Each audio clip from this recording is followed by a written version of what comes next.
5000 videos போட்டிருப்பேன்டா. எங்கடா fame கிடைச்சது நமக்கு? இப்ப சொல்லுங்கடா. சரி, நம்ம கிட்ட கான்டாக்ட் இல்ல, அதை டெவலப் பண்ணலாம்னு பெரிய பெரிய ஷோஸ்ல போய் கிரௌடா உக்காந்தா ஒண்ணு நம்ம ஸ்டேஜ்ல இன்செக்யூரிட்டி ஆகுது. இல்லையா பக்கத்துல பேசி கான்டாக்ட் டெவலப் பண்ணலாம்னு பார்த்தா அவன் மேலையும் கீழையும் கேவலமா பாக்குறான். சரிப்பா, ஒரு டீம் கூட சேர்ந்து ஒர்க் பண்ணலாம் அப்படின்னு யோசிச்சா எஃபர்ட்ஸ் நம்மளோடது, கிரெடிட் அவங்களுக்கு. ஏன்னு கேட்டா போதும், பார்சியாலிட்டி, பாலிடிக்ஸ், டிஸ்ரெஸ்பெக்ட்னு எல்லாத்தையும் நமக்கு பண்ணிட்டு நம்ம ஆட்டிடியூட்னு சொல்லி நம்ம தேவை முடிஞ்சதும் தூக்கி எறிஞ்சிடறானுங்க.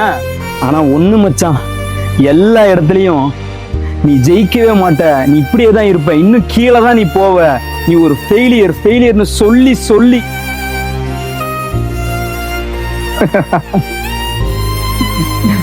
அது உண்மையாயிருச்சுல. அவர் ஃபெயிலியர் மச்சான், அவர் ஃபெயிலியர். என்னடா? ஒண்ணு இல்லடா டேய்.